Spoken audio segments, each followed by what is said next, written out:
How to create meeting link in Microsoft Teams.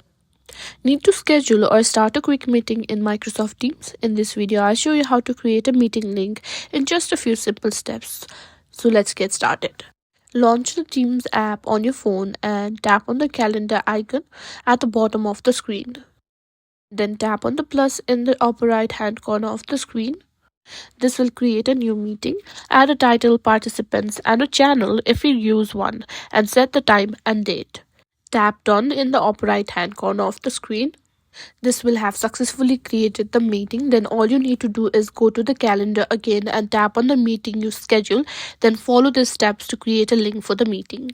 When you tap on the meeting you've scheduled from the calendar, switch to the Details tab. Under the meeting title and time and date details, you can see Share Meeting Invite just next to the sharing invite icon. When you tap on the sharing option, a pop-up window will appear at the bottom of the screen.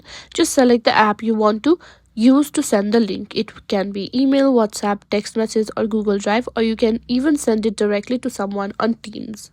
And that's it. That's how you simply create meeting link in Microsoft Teams.